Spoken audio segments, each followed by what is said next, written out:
يهده الله سبحانه فلا مضل له ومن يضلل فلن تجد له وليا مرشدا فأشهد أن لا إله إلا الله وحده لا شريك له شهادة الحق شهادة تطهر قلوبنا من الفسق والعصيان وشهادة تنجي قائلها من عذاب أليم وأشهد أن سيدنا وحبيبنا وشفيعنا وقدوتنا محمدا عبده ورسوله وصفيه من خلقه الذي أرسله رحمة للعالمين ليخرج البشرية جمعاء من ظلمات الكفر والضلال إلى نور الإيمان والهدى. اللهم صل وسلم وبارك على حبيبنا المصطفى وعلى آله وأصحابه وآل بيته وأزواجه وكل من تبع هداه واستمسك بسنته إلى يوم الدين وبعد. فسبحانك لا علم لنا إلا ما علمتنا إنك أنت العليم الحكيم. اللهم علمنا ما ينفعنا وانفعنا بما علمتنا warzuqna fahma. Yang sama-sama kita hormati tentu para asatidz, para murabbiyah kita, para guru-guru kita, Bapak yang mewakili Pak Wali dan hadir bersama kita pada pagi hari ini. Tak lupa saya menyapa Mama Fatmawati yang bersama kita pada pagi hari ini, yang beliau sudah sempat ke gubuk kami di kota New York dan rasanya resah kalau saya di Indonesia dan tidak terbang ke Batam. Hadirat sekalian dan hadirin juga beberapa orang ini, saya mengatakan hadirat ya karena ini pengajian ibu-ibu namanya. Ketika saya memasuki kompleks ini, ada perasaan yang lain yang saya rasakan. Mendengar sayup-sayup selawat dan anasyid yang disampaikan itu betul-betul bagaikan siraman kalbu di tengah siraman hujan yang deras. Dan ini mengingatkan kepada kita semua bahwa Batam yang begitu maju secara infrastruktur ini akan menjadi kota yang madani lengkap insyaallah jika dibarengi dengan spiritualitas kehidupan ruhiyah yang kuat. Harus ada koneksi antara langit dalam bumi di dalam proses membangun sebuah bangsa atau kota. Itu ditegaskan oleh Allah dalam Al-Quran. Walau amana ahlul qura wattaqaw lafatahna 'alaihim barakatin minas sama'i wal ardh. Kalau sekiranya penduduk bumi itu beriman dan bertakwa, dan takwa yang terutama itu adalah hahuna kata Rasulullah.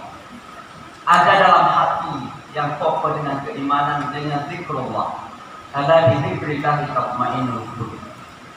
Kalau sekiranya penduduk bumi itu bertakwa, beriman dan bertakwa, kata Allah niscaya kami akan bukakan keberkahan dari langit, pertama dari langit tersebut. Kalau berkah-berkah dari langit telah terbuka, maka insya Allah keberkahan bumi ini akan terbuka, akan dibuka oleh Allah Subhanahu wa Ta'ala. Kemarin saya mendengarkan dari Pak Sekda bahwa di kota Batam ini ada istilah 3 umara, ulama dan umat. Dan ini yang harus dijaga terus menerus. Jangan sampai terjadi pemilahan-pemilahan di dalam pembangunan. Seolah-olah bahwa urusan fisik adalah umara urusannya, ulama hanya urusan yang lain saja. Harus disatukan menjadi sebuah insijam, satu kesatuan yang tidak terpisahkan. Dan inilah negara kita. Negara kita negara Pancasila, dan sila pertama adalah ketuhanan. Bahwa ketuhanan itu tidak bisa dipisahkan dalam proses pembangunan negeri tercinta. Itu pengantar saja ibu-ibu ya. Jadwal saya di sini sebenarnya 1 jam. Saya mohon maaf kepada panitia karena terlalu dini datang. Demikian semangatnya kami untuk hadir bersama ibu-ibu. Jadi kami minta jangan lagi dilambatkan, ayo kita jalan, jangan-jangan macet gitu ya, khawatir terlambat. Soalnya kalau di Amerika Serikat itu semuanya on time ya, prosesnya harus on time.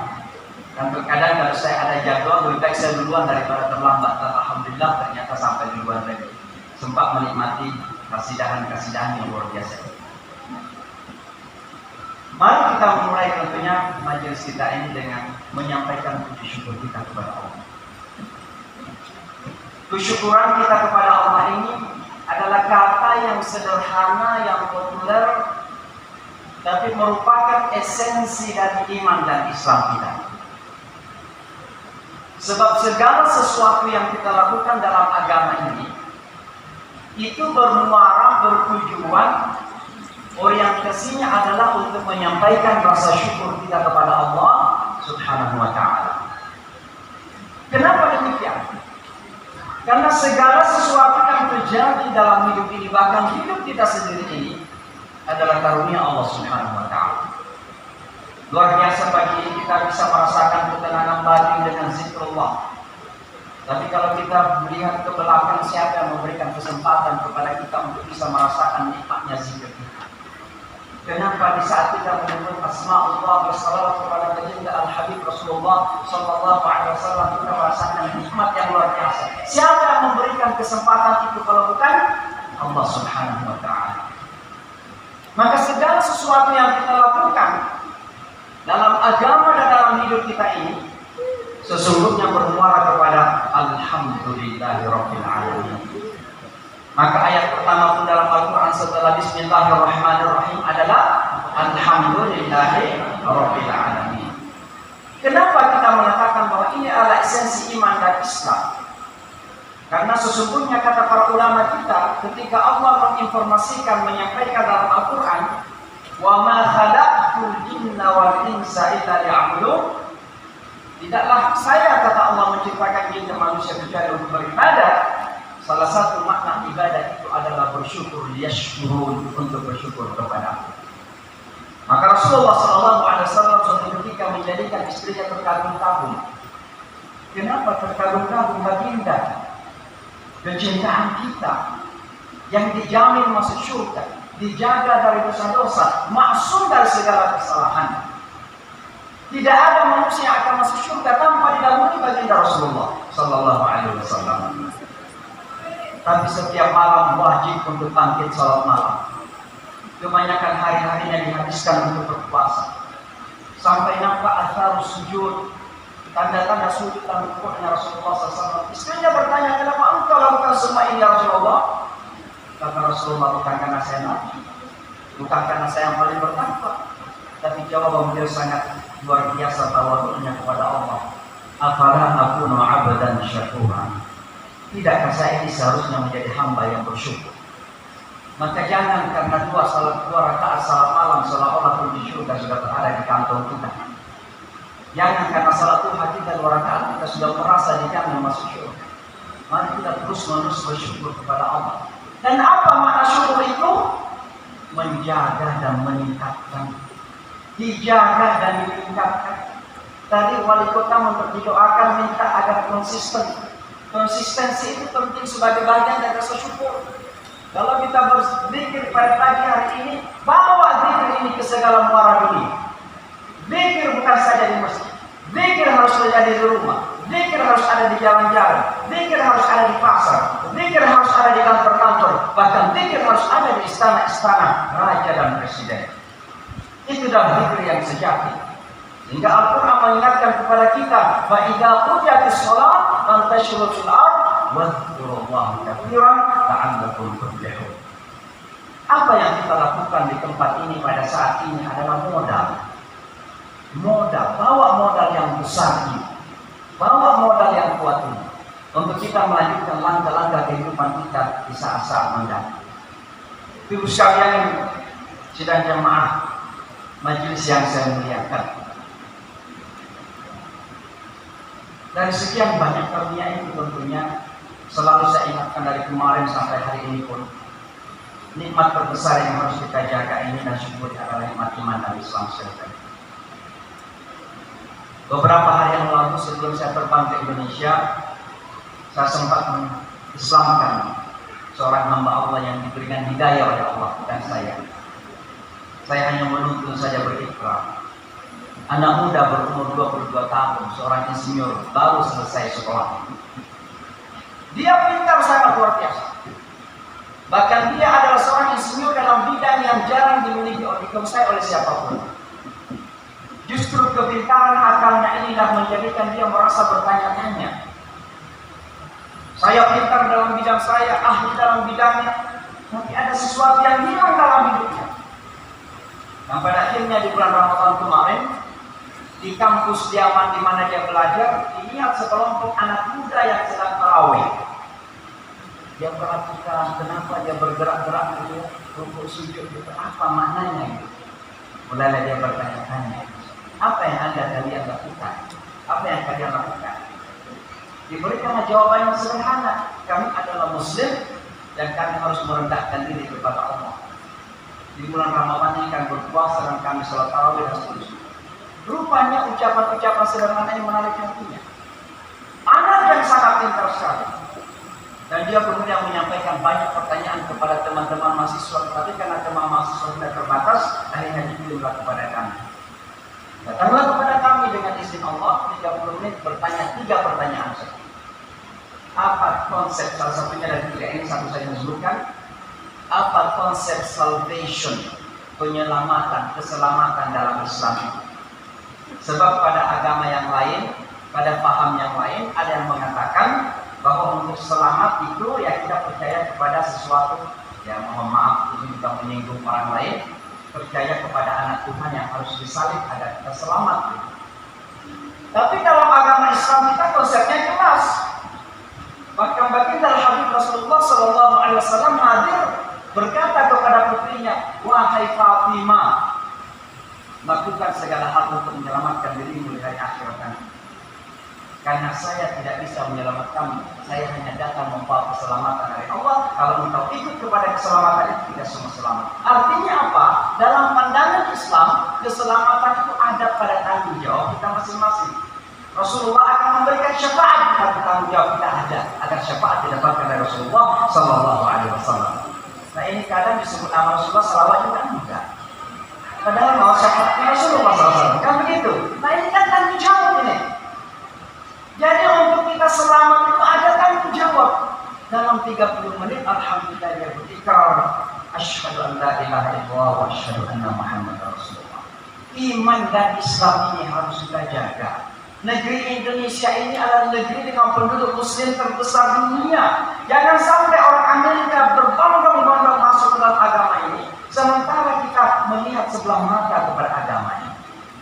Harus kita syukuri bahwa kita ditakdirkan oleh Allah Subhanahu wa taala menjadi bangsa dengan penduduk muslim terbesar dunia. Ini amanah di atas pundak kita Bapak dan Ibu sekalian. Mungkin pagi ini pakaian saya biasa saja karena saya akan terbang sebentar lagi ya. Saya tadinya mau pakaian agak juga tapi pakaian putih. Terus ada yang bisikin saya katanya undangannya pakai hitam tadi. Nah, akhirnya saya rubah pakai walaupun pakainya begini saja gitu. Nah, saya itu selalu ingin menyesuaikan diri. Kebetulan saya imam ini di masjid namanya Jamaica Muslim Center. Jamaah saya itu banyakkan orang Bangladesh, Pakistan, India gitu. Mazhabnya kebetulan mazhab Hanafi. Saya walaupun tamatan pesantren Muhammadiyah, karena mengimami orang-orang Hanafi, kalau saya sholat ya saya sholat ala Hanafi. Itulah orang Islam. Jadi orang Islam jangan bersyukur merasa benar selalu gitu. Yang seperti saya katakan tadi, baru 2 rakaat salat lagi, 2 rakaat salat kedua sudah merasa memiliki semua kebenaran. Biarlah kita saling dengar rasa. Itulah yang kami lakukan. Jadi saya ganti pakaian tadi karena itu pakaian hitam, saya ganti pakaian hitam. Padahal rasanya kurang sopan dalam pakaian ini hadir di majelis yang mulia ini. Tapi itulah kami ya. Ibu sekalian, satu hal yang mungkin harus kita pahami bahwa agama kita itu adalah agama yang mengajarkan kegembiraan, kemudahan. Mungkin dalam bahasa Inggris misalnya itu easy going. Ya, jangan terlalu tegang-tegang kadang-kadang. Nah, yang saya ingin sampaikan di sini adalah bahwa agama kita itu mengajarkan kesuksesan. Jika semua kita membaca Al-Quran dari awal hingga akhir dan mempelajari sunnah-sunnah Rasulullah Sallallahu Alaihi Wasallam akan kita dapati, dan ini yang menjadi salah satu kunci kenapa Islam ini bisa diterima secara luas di dunia barat. Karena Islam mengajarkan kesuksesan. Dan kalau kita bertanya pada diri kita masing-masing, yang hadir ini maupun yang tidak hadir, yang inland maupun yang online, mungkin ada yang online ini. Ya. Kalau kita bertanya pada diri kita masing-masing, apa sih yang kita kejar dalam hidup ini? Bapak kita yang bekerja di kantor wali kota, ibu-ibu yang mungkin ada bisnisnya, apapun pekerjaannya, lalu bertanya, coba orang sedikit, apa sih yang saya cari itu? Saya sering begitu berjalan-jalan di pusat kota New York, namanya Manhattan, dengan gedung pencakar langit, itu ada Wall Street di sana, ada perserikatan bangsa-bangsa di sana. Jadi orang mengatakan kota New York kota dunia memang. Saya kalau berjalan itu, lalu saya bertanya pada diri saya, apa sih saya di sini, apa yang saya cari? Disempatkan ketemu dengan Presiden Bush, dengan Presiden Clinton, bahkan dengan Donald Trump. Saya tidak menunjukkan presiden karena saya belum sebelum jadi presiden. Ketemu dengan Donald Trump juga, pembesar-pembesar gitu. Lalu saya bertanya pada diri saya, apa yang saya cari sesungguhnya? Ternyata jawabannya sama dengan jawaban kita semua ini. Apa itu? Ingin kesuksesan. Maka Al-Quran mendukung keinginan kita ini, karena ini tabiat manusia ini sukses. Maka kalau kita baca Al-Quran di surah pertama saja, surah Al-Baqarah misalnya, apa kata Allah? A'udzubillahi minasyaitonir rajim. Alif Lam Mim, dzalikal kitabu la raiba fihi hudan lil muttaqin. Siapa al-muttaqin? Dijelaskan beberapa ayat. Tapi ditutup dengan apa oleh Allah? Ulaika ala hudan min rabbihim wa ulaika humul muflihun. Hudan lil muttaqin ala hudan. Kalau kita mengaku ikut kepada Al-Quran, maka kita harus mewujudkan ketakwaan dalam hidup kita. Kalau kita mampu mewujudkan ketakwaan dalam hidup kita, ulaika humul muflihun. Pasti kita beruntung, pasti kita sukses. Itu jaminan Allah dalam Al-Quran. Qad aflahal mu'minun. Beruntunglah, sukseslah orang-orang yang beriman. Jaminan Allah. Kata qad di dalam bahasa Arab, kalau mendahului fi'il madhi, ya, kata kerja masa lalu, itu berarti jaminan. Qad aflaha itu fi'il madhi, kata kerja masa lalu. Qad artinya pasti sungguh, tidak ada keraguan, orang-orang beriman pasti sukses. Ya ayyuhalladzina amanu ta'awwazhu wa'budu rabbakum wa fa'alul khair la'allakum tuflihun. Wahai orang-orang yang beriman, rukuklah, sujudlah, sembahlah Tuhan, beribadahlah kepada Allah, lakukan kebaikan-kebaikan dalam bentuk apapun. Tujuannya apa? Sama, la'allakum tuflihun, agar kalian sukses. Kita diajak ke masjid salat pun, hayya 'alas shalah, hayya 'alal falah. Agama kita ini agama kesuksesan. Yang menjadi pertanyaan kemudian, dan jawaban kepada pertanyaan inilah yang berbeda-beda. Apa sukses dalam definisi saya? Ada yang mengatakan bagi saya sukses itu menjadi politisi yang hebat, menjadi sukses itu memenangkan Pilpres pada tahun 2024, itu sukses bagi orang tertentu. Ada yang mengatakan sukses bagi saya, partai saya dapat kursi terbanyak nanti di legislatif, itu sukses. Silahkan saja, itu definisi masing-masing. Ada yang mengatakan saya sukses itu kalau bisnis saya mendapatkan sekian per bulan misalnya kan. Masing-masing punya definisi.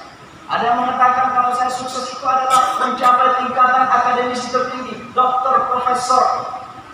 Nah itu hanya di Indonesia disebutkan label-label akademisi biasanya itu. Di Indonesia itu lengkap, profesor, doktor. Kadang kalau insinyur itu disebut lagi insinyur, belakangnya MSc, MA semua sebenarnya.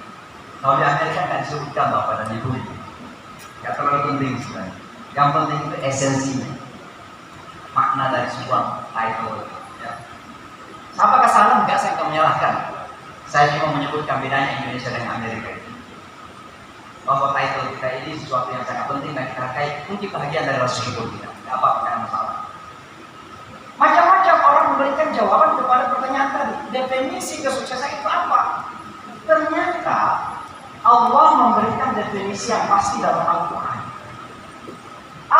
definisi yang Allah berikan dalam Al-Quran itu di surah Ali Imran. Allah mengatakan, "A'udzubillahi minasyaitonir rajim. Kullu nafsin dha'iqatul maut." Bahwa semua jiwa akan merasakan kematian. Loh, kok berbicara tentang kesuksesan di mana kematian? Padahal kalau definisi sukses bisnis ya harusnya jangan kematian juga menakutkan kan? Tapi kenapa Allah mengenai kematian nanti kita jelaskan. Kullu nafsin dha'iqatul maut wa innama tuwaffawna ujurakum yaumal qiyamah. Kalian akan diberikan pahala yang sempurna hanya di hari kiamat nanti. Lalu Allah mengatakan, "Faman zuhziha 'anil nar." Maka barang siapa yang diselamatkan dari api neraka, wa udkhilal jannah, dan dimasukkan ke dalam surga, bukan masuk sendiri, dimasukkan, karena tidak ada yang bisa masuk sendiri tanpa dimasukkan oleh Allah ke dalam surga. Dimasukkan ke dalam surga, faqad faz, maka sungguh dia telah sukses. Wa man hayatud dunya illa mata'ul ghurur. Sungguh kehidupan dunia ini hanya tipuan yang hanya kesenangan yang menipu. Ibu sekalian yang dimuliakan Allah, kalau kita membaca ayat ini, ada beberapa poin penting yang harus kita renungi bersama. Tadi saya sudah katakan bahwa secara tabiat, secara alami kita semua mau sukses. Kalau ada orang yang ditanya kamu mau sukses, nggak mau, itu lagi kurang waras saja. Orang pergi sekolah tanya kamu mau sukses nggak? Enggak, lagi kurang, lagi out of mind istilahnya, lagi kurang waras.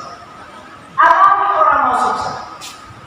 Tapi kemudian Allah menggariskan kepada kita bahwa kesuksesan itu ada pada ayat ini. Apa poin-poin dari ayat ini? Yang pertama, kullu nafsin dha'iqatul maut. Semua jiwa akan merasakan kematian. Pertanyaannya, sudah pasti ini, karena saya yakin ibu kalau saya tanya mati nggak nanti? Ya, mau cepat atau lambat? Nah, biar Allah itu yang ngatur. Tapi pastinya kematian itu adalah al-yaqin, keyakinan. Kalau ada orang yang tidak merasa akan mati, dia sedang mengalami sebuah gangguan yang luar biasa. Karena Al-Quran sudah menggambarkan, Allah sudah menggambarkan Al-Quran, wa'budu rabbaka hatta ya'tiyakal yaqin. Wahai Muhammad, sembahlah Tuhanmu sampai keyakinan itu tiba, dan keyakinan yang dimaksud adalah kematian. Tugas kita bukan memikirkan kapan mati, apa penyebabnya, di mana kita akan mati. Saya tinggal di New York, kok matinya di Makassar, kita tidak tahu kan? Biar Allah yang ngatur. Tanggung jawab saya adalah wa'bud, sembahlah Tuhanmu. Itu saja. Selebihnya biar Allah yang ngatur. Jadi semua kita ini merasa dan yakin bahwa kita akan mati. Pertanyaan di sini adalah, kenapa ketika Allah berbicara tentang kesuksesan dimulai dengan kematian? Disebutkan kematian terdahulu karena Allah ingin mengingatkan kita dengan sungguh-sungguh bahwa hidup ini adalah proses menuju kepada realita ini. Maka apapun yang kita lakukan, jangan lupa kaitkan dengan realita itu. Saya berbisnis agar saya sukses ketika mati. Saya melakukan politik itu di aktivitas politik agar saya sukses ketika mati. Saya belajar agar punya gelar tinggi agar saya sukses ketika mati. Apapun saya lakukan, saya ingin jadikan jembatan untuk sukses di saat mati. Maka kematian disebutkan untuk mengingatkan kepada kita bahwa kita hidup sekarang ini karena pastinya menuju kepada realita yang satu. Itu realita yang tidak terhindarkan, kematian. Sampai-sampai kan di surah Tabarakah, Allah mengatakan Tabarakalladzi biyadihil mulku wa huwa ala kulli syai'in qadir. Alladzi khalaqa, yang disebutkan apa dulu? Al-mauta, alladzi khalaqal mauta wal hayata, baru kehidupan. Sekali lagi Allah ingatkan kepada kita. Kenapa? Karena kita ini sering terlena dengan hidup ini. Kita baru dikasih sedikit, lidah kita masih bisa merasakan manisnya gula, asinnya garam, sudah merasa kita akan hidup 1000 tahun lagi. Dunia ini melupakan Bapak dan Ibu sekalian. Kami yang hidup di kota New York ini betul-betul harus selalu ingat ayat ini. Kenapa? Kota New York sekali lagi jantungnya kapitalisme dunia, jantungnya kapital. Saya biasa mengatakan kalau Wall Street, kota New York itu sedang batuk-batuk, itu perekonomian dunia pasti kena flu semuanya. Karena betapa kapital itu mengalir ke berbagai dunia. Kekuatan Amerika. Dengan kekuatan itulah Amerika ingin menundukkan semua orang. Ingin, tapi tidak bisa juga. Nah, itu sekali itu poin pertama. Apapun yang kita lakukan, apapun keadaan kita, apapun wujud kita, apapun posisi kita dalam dunia ini, ingat, kullu nafsin dha'iqatul maut. Kullu nafsin dha'iqatul maut. Lalu Allah mengatakan, wa inna ma tuwaffawna ujurakum yaumal qiyamah. Kamu hanya akan diberikan pahlamu secara sempurna di hari kiamat. Kenapa? Dalam dunia ini kita berdarah-darah, dengan air mata kita mencari dunia ini, tapi tidak semuanya bisa kita capai. Saudara-saudara kita yang pergi ke Amerika, karena Amerika ini agak mirip-mirip dengan Batam sedikit. Maksudnya bagaimana? Kalau Batam itu, boleh saya memberikan gelar ya, Batam itu the city of immigrant. Banyak pendatang di sini. Banyak orang Sunda, banyak orang Jawa, banyak orang Padang, ada juga orang Sulawesi, pendatang. Makanya the city of immigrant. Amerika itu a country of immigrant, negara pendatang. Jadi yang pendatang di sana itu saya, dengan Trump itu sama. Trump itu juga pendatang, saya juga pendatang. Sehingga saya berani mengkritik Donald Trump ketika menjadi presiden. Kenapa? Sama-sama pemilik Amerika kok. Jadi jangan karena mata biru, berambut pirang, berkulit putih lalu merasa memiliki Amerika. Kita harus memiliki Amerika. Kan begitu? Nah, teman-teman kita yang datang kepada Amerika menjadikan Amerika itu sebagai home of dream, rumah impian, rumah impian. Jadi semua bermimpi. Kalau saya ke Amerika gaji saya $. Kalau gaji minimum di Amerika itu kan 1 jam $15. 1 jam $15, tadi 8 jam minimal kerja sehari. Jadi kira-kira sehari berapa gajinya itu? Itu gaji minimal. Jadi ketika mau datang ke Amerika, ini rumah impian saya nih. Tapi Bapak dan Ibu ketika sampai di sana, sudah setahun, 2 tahun, 3 tahun, bertahun-tahun, bahkan puluhan tahun, biasa-biasa saja.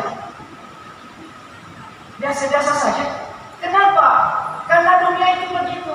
Nggak bisa memberikan segala impian yang kita inginkan. Dunia ini kalau bukan kita yang terbatas, dunia yang terbatas untuk memenuhi keinginan-keinginan kita. Sementara keinginan kita ini nggak ada batasnya. Punya 1 triliun mau 2 triliun, punya 3 triliun mau 11 triliun. Sehingga terkadang mohon maaf sudah kaya, sudah pejabat korupsi lagi. Itu karena keinginan manusia yang tidak ada hentinya. Inilah dunia ini. Dan oleh karenanya Allah mengingatkan kepada kita bahwa keinginan kalian ini tidak akan terpenuhi kecuali di akhirat nanti. Makanya yang mau saya biasa di Amerika ini kan tiba-tiba itu makanan Padang, ya, nggak ada restoran Padang. Tapi saya bilang kepada Allah, ya Allah, mudah-mudahan Engkau memberikan kesempatan kepada saya makan makanan Padang. Ya tiba-tiba saya diminta datang ke Padang. Tapi bukan itu. Kalau seandainya pun saya tidak diminta datang ke Padang, saya yakin Allah menyediakan saya makanan Padang di surga nanti. Itulah wa innama tuwaffawna ujurakum yaumal qiyamah. Apa yang kita lakukan sekarang ini usaha. Bapak dan Ibu ini berkeringat, berjujuran keringat itu belum tentu dapat hasilnya. Mohon maaf, kadang ditipu pula kita. Kita sudah berdoa kepada orang, memberikan bantuan sana sini. Belakangan ditipu. Yakinlah Allah akan memberikan pahalanya yang sempurna di akhirat nanti. Inilah akhirat. Dan ini bagi kita orang beriman menjadikan kita selalu optimis. Jangan pernah pesimis dalam hidup. Kita semua pasti mengalami tantangan, rintangan, ada kepedihan dalamnya. Terkadang hati kita sakit. Karena apa yang kita inginkan tidak semua bisa kita capai. Seandainya saya menentukan apa saya inginkan, saya ingin lebih kaya dengan Elon Musk. Kalau Elon Musk, yang presiden kita temui kemarin waktu di Amerika, kekayaannya $200 miliar, kekayaan pribadi. Modal bisnisnya $1 triliun, bukan rupiah, Bu. Kayaknya luar biasa. Kalau seandainya saya menentukan hidup ini, saya ingin lebih kaya dari dia lagi. Tapi ternyata kan ada yang mengatur hidup ini. Yang mengatur hidup ini Allah Subhanahu wa Ta'ala. Yang saya lakukan adalah berusaha berusaha yang maksimal, berusaha yang terbaik. Saya dalam bidang dakwah tentunya berusaha untuk menyampaikan Islam ini dengan cara dan semangat yang terbaik. Selebihnya Allah, karena memberikan hidayah itu Allah. Dari tahun 96 saya di Amerika, dan sampai minggu lalu pun Allah berikan kesempatan untuk saya bisa mendidik orang masuk Islam. Tapi sama sekali sejujurnya dalam hati pun saya pernah merasa gara-gara saya orang Amerika mendapatkan hidayah. Karena Allah memberikan hidayah. Inna Allah yahdi man yasha. Sesungguhnya Allah memberikan hidayah siapa yang dia kehendaki. Kalau seandainya saya yang memberikan hidayah, saya memberikan hidayah dulu kepada Donald Trump atau Presiden Amerika. Mereka dengan saya ini hanya berusaha. Maka sekali lagi wa inna ma tuwaffawna ujurakum yawmal qiyamah. Faman zuhziha 'anil nar wa udkhilal jannah. Maka barang siapa yang diselamatkan dari api neraka dulu. Nah, kenapa diselamatkan dari api neraka dulu? Karena ibu-ibu, tidak ada di antara kita yang akan bisa masuk surga seandainya Allah tidak menyelamatkan kita dari api neraka. Maksudnya apa? Coba ya, kita menutup mata sebentar saja, merenung-renung. Hidup kita dalam 24 jam yang lalu, berapa kebaikan yang telah kita lakukan dan berapa kekurangan-kekurangan yang telah kita lakukan dalam hidup ini. Mungkin kita tidak melakukan dosa aktif. Dosa aktif itu tidak sholat, tidak puasa, mencuri, itu dosa aktif. Tapi banyak dosa pasif. Dosa pasif itu apa? Kita makan mengucapkan alhamdulillah enggak. Kita tidur bangun tidur mengucapkan alhamdulillah pun enggak. Kita diberikan nafas keluar masuk ini. Pernah tidak kita ingat Allah dengan kenikmatan yang luar biasa ini? Ini kan kita tidak tahu diri sebenarnya. Nah, bayangkan, lalu kemudian kita ingin masuk surga sendiri. Maka Allah mengatakan, "Faman zuhziha 'anil nar." Siapa yang diselamatkan dari api neraka? Baru apa? Wa udkhilal jannah, dan dimasukkan ke dalam surga. Kenapa dimasukkan? Karena kita akan masuk surga hanya karena rahmatnya Allah Subhanahu wa taala. Sampai-sampai Rasulullah SAW ditanya, "Hatta anta ya Rasulullah, engkau pun masuk dalam surga ini hanya karena rahmatnya Allah?" Rasulullah mengatakan, "Hatta anta saya pun hanya karena rahmatnya Allah." Maka yang kita cari itu adalah mencari rahmatnya Allah Subhanahu wa taala. Mudah-mudahan kalau kita mati betul-betul menjadi almarhum. Jadi orang mati itu siapa? Almarhum. Jadi kalau kita mati betul-betul marhum, dirahmati oleh Allah Subhanahu wa taala. Lalu kemudian Allah mengatakan, faqad faz wa udkhilal jannata faqad faz. Dimasukkan ke dalam surga, maka sungguh dia telah sukses. Ini yang saya istilahkan kesuksesan yang sejati Bapak dan Ibu sekalian. Mudah-mudahan semua kita ini mencari kesuksesan itu. Tapi Islam bukan berarti berusaha menggagalkan kesuksesan yang ada di antaranya itu. Saya ini 10:17 sampai kapan? Saya online aja, kalau diminta 2 menit, 2 menit. Ya. Gitu. Ibu-ibu, sampai kapan saya mau? Coba. Ya sebelum jam 10.30-an, 10.35 mungkin.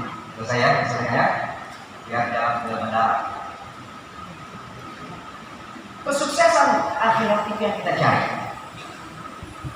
Maka mudah-mudahan segala kesuksesan yang ada di antaranya sebelum kita masuk dalam surganya Allah itu menjadi jembatan bagi kita untuk sukses di akhirat. Oleh karenanya, Islam pada saat yang sama mendorong kita untuk sukses dalam dunia ini. Maka dalam Al-Quran disebutkan ada 2 kelompok manusia. Di surah Al-Baqarah, surah yang berbicara tentang haji, tapi diantaranya itu berbicara tentang kelompok manusia dalam hal kehidupan dunia. 2 macam manusia. Al-Quran mengatakan, "A'udzubillahi minasyaitonir rajim. Faminan nasi man yaqulu rabbana atina fid dunya wa ma lahu fil akhirati min khalaq." Dan di antara manusia ada yang meminta kepada Allah atau mengatakan, "Berikanlah saya kehidupan dunia ini." Dihabiskan semua umurnya untuk dunia ini. Dipembantu tulang berkeringat bercucuran untuk mencari dunia ini. Tapi apa yang terjadi? Malahu fil akhirati min khalaq. Tidak punya nasib di hari akhirat. Tidak punya apa-apa di hari akhirat nanti. Kenapa? Segala sesuatu digunakan dunianya untuk dunia saja. Dunia untuk dunia, tidak ada hasanah. Makanya pada ayat itu tidak ada disebut hasanah. Faminan nasi man yaqulu rabbana atina fid dunya hasanatan. Kenapa dunia untuk dunia tidak memberikan kebaikan sejati? Saya bukan sekedar menyampaikan ayat ini, tapi saya boleh mengatakan telah membuktikan dengan mata kepala saya sendiri yang hidup dengan non-muslim yang banyak orang kaya. Amerika banyak orang kaya. Michael Bloomberg itu mantan wali kota New York, itu salah seorang yang terkaya di dunia. Kekayaannya 78 miliar dolar uang pribadi, 78 miliar dolar. Kami kebetulan dekat gara-gara naik dia dulu. Beliau jadi wali kota, kami diminta mewakili komunitas muslim dalam banyak acara-acara besar. Jadi kami sering bertemu. Sampai-sampai beliau itu pernah bilang kepada saya begini, Syamsi, panggil saya Syamsi, saya mau ke Indonesia. Loh, kenapa Mr. Mayor? Kenapa Pak Wali Kota ke Indonesia? Terlalu banyak asap katanya dulu. Alhamdulillah sekarang sudah kurang asapnya. Karena beliau itu sangat cinta alam. Green Health Energy. Nah, saya banyak melihat orang-orang kaya di kota New York. Tidak perlu Anda bicara kota New York saja, karena itu pusat kapital dunia. Tapi pada misalnya, ternyata kegemilang dunia ini itu terkadang justru manusia menjadikan semakin kosong secara batin. Betapa banyak orang yang hidup di apartemen yang mewah di kota Manhattan, pusat kota New York, tapi tidak bisa tidur kalau nggak pakai narkoba dulu. Kalau nggak suntik dulu nggak bisa tidur. Kenapa? Itulah kerusakan batin. Disinilah kehadiran Islam untuk mengisi ini. Majelis-majelis zikir seperti ini nggak bisa dirasakan di Amerika, ada di Indonesia. Yang mungkin kita makan dengan sayur asam. Kalau di Jawa Barat yang penting ada lalap dengan sambalnya luar biasa kering, kita makan ya. Kalau di Makassar ada Jawa Makassar, padahal ada rendang, peringatan yang kita makan. Yang sederhana itu. Tapi sebenarnya kita tenang, hidup kita tenang. Dan yang kita cari apa? Apakah banyaknya duit di rekening? Lalu kemudian kita menderita, keresahan. Beberapa waktu lalu saya nggak tahu apa saya sudah sebutkan di sini dulu waktu saya hadir. Ada ekor Amerika, jadi orang kita orang Amerika, mantan tentara Amerika, baru pulang dari Afghanistan. Lalu tiba-tiba datang ke masjid kita mau Islam. Dia mengatakan saya mau Islam. Saya tanya untuk apa? Saya perlu tanya untuk apa? Saya tahu pasti ini pertanyaan yang kurang baik, tapi saya ingin pastikan jangan-jangan dia mau Islam karena ketemu dengan cewek Muslim. Karena ada juga begitu, mau Islam karena ini cara Islam. Nah kalau itu terjadi saya suruh belajar dulu. Saya akan tes. Saya katakan belajar ini dulu seminggu, 2 minggu, 1 bulan, lalu akan baik kepada saya. Lalu saya tanya kenapa? Dia katakan saya ini mantan tentara. Lalu apa yang terjadi? Dia katakan sejak beberapa bulan terakhir ini saya sudah kembali ke kota New York. Saya memperhatikan kemajuan dunia ini luar biasa. Gedung-gedung pencakar langit, bisnis maju. Tapi kenapa banyak orang kalau kita naik kereta api pagi-pagi itu ketawa-ketawa sendiri? Banyak yang saya ingin tahu. Persaingan dunia luar biasa. Lalu apa yang terjadi? Dia ingat temannya di Afghanistan. Saya katakan siapa teman kamu? Dia katakan tukang sapu di kantor saya. Siapa dia? Orang Afghanistan. Dia punya anak 6, gajinya sangat kecil, tapi setiap hari datang menyapu di kantor kita sambil tersenyum. Bayangkan bedanya antara orang yang kaya-kaya dan orang tukang sapu tapi tersenyum. Gara-gara itu dia mengatakan, saya ingin bahagia seperti orang Afghanistan. Ini yang kita cari kepada sekalian. Dan oleh karenanya Al-Quran mengatakan jangan sampai dunia ini kita miliki, tapi malah di akhirat ini halal. Maka yang kita harapkan adalah ayat kedua dalam surah Al-Baqarah ini. Apa ayat kedua itu? Wa minhum man yaqulu rabbana atina fid dunya hasanah. Sebutkan di sini. Dunia hasanah. Wa fil akhirati hasanah wa qina adzaban nar. Dan di antara manusia ada yang memohon kepada Allah yang memberikanlah dunia ini sebagai tempat kebaikan bagi kami. Kenapa? Bagi kami bisa kaya, insya Allah dunia kekayaan saya menjadi alat kebaikan. Kami bisa menjadi pemimpin, insya Allah bisa menjadi pemimpin yang buat kebaikan. Kami menjadi akademis, menjadi akademis yang buat kebaikan. Hasan. Kenapa? Karena berujung kepada akhirat. Wa fil akhirati hasan, dan di akhirat nanti ada hasan, yaitu jannah Allah Subhanahu wa taala, surga Allah Subhanahu wa taala, dan dijaga dari api neraka. Wa qina adzabannar. Inilah yang kita cari di ibu sekalian. Saya jauh-jauh dari Amerika, tempat ini kan minimal di atas udara saja itu 3 jam. Di atas udara belum transitnya lagi. Saya kemarin naik kapal ya, lewat Doha. Dari kota New York ke kapal itu 14 jam 30 menit di atas. Lalu dari Doha ke Jakarta itu 8 jam 40 menit. Jadi itu ya 23 jam terbang ya sudah.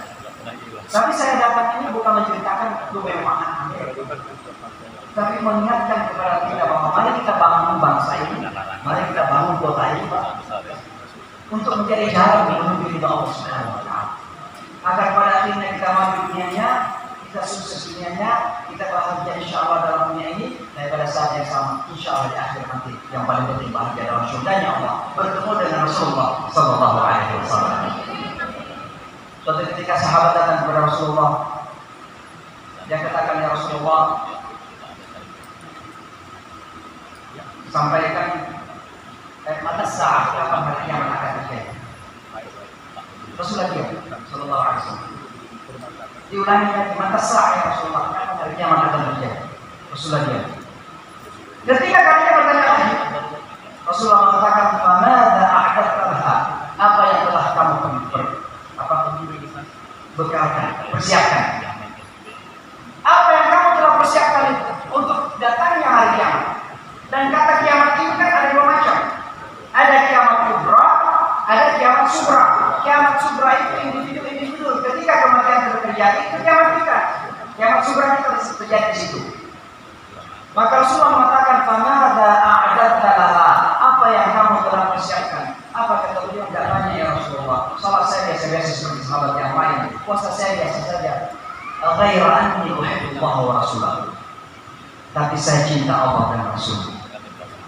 Cinta Allah dan Rasul. Apa kata Rasulullah? Anta ma'aman ahbabta yawmal qiyamah. Kamu akan bersama dengan siapa yang kita cintai pada kiamat. Kalau kita cinta kepada Allah, kita akan melihat wajah Rasulullah Subhanahu wa taala. Kalau kita cinta kepada Rasulullah, insyaallah kita akan bersamai Rasulullah dalam jannahnya Allah Subhanahu wa taala. Maka saya yakin majelis ini adalah bagian dari proses untuk membangun cinta yang subur dalam dada kita kepada Rasulullah. Kami sering sakit hati sebagai orang yang hidup di tengah-tengah non-muslim di dunia barat, terkadang atas nama kebebasan Rasulullah kita dibedakan, Rasulullah kita dicaci maki, Rasulullah kita dihina sedemikian rupa.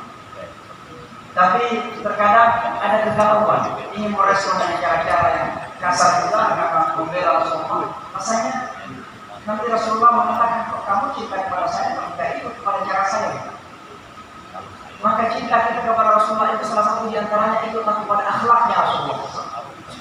Contoh yang pernah saya berikan dan saya ingin berikan lagi adalah bagaimana ketika ada orang Amerika, orang di Luzon, datang di pintu berteriak-teriak kayak orang gila, mohon maaf, orang gila, mengatakan Rasulmu adalah teroris, Rasulmu adalah ini, macam-macam dan dihina Rasulullah. Sakit hati kita. Saya ini kan dari Sulawesi Selatan di Makassar, banyak makanya ke Makassar, jadi sedikit naik, sedikit darah naik gitu. Hampir pula saya dengar berkata kasar pula ya. Apalagi kita dulu di pesantren belajar silat juga ya. Hampir mau pula ya. Tapi tiba-tiba saya teringat bagi Rasulullah SAW. Bagaimana beliau dicaci, bagaimana beliau dihina, dituduh sebagai ahli sihir. Saya teringat mengingat-ingat apa yang pernah saya pelajari tentang sirah Rasulullah, sejarah Rasulullah. Pernah nggak beliau mencaci orang? Pernah nggak beliau berkata kasar kepada orang? Pernah nggak beliau nendang orang? Pernah nggak nempelin orang? Hanya saya diam menunduk itu, menahan rasa sakit itu. Lalu saya pokoknya berusaha tidak mendengarkan saja. Mungkin karena dia lelah, dia pergi. Dia pergi pulang untuk berjalan. Saya ikutin. Saya katakan sir, artinya tuan. Ya balik. Apa? Wah, namanya agama. Wah, orang Amerika rata-rata nggak seperti itu. Tapi ini karena sudah marah kepada kita orang Islam, yang udah kasar banget. Wah, saya katakan boleh nggak kita jabat tangan saja, karena Anda sudah datang ke masjid kami. Rupanya semua jabat tangan. Akhirnya saya jabat tangan sama dia sambil berusaha tersenyum semanis mungkin. Kalau rupanya senyuman orang Indonesia itu mematikan. Senyum gitu. Lalu dia pergi, bisa. Minggu depannya datang lagi, kalau saya hari Sabtu. Datang lagi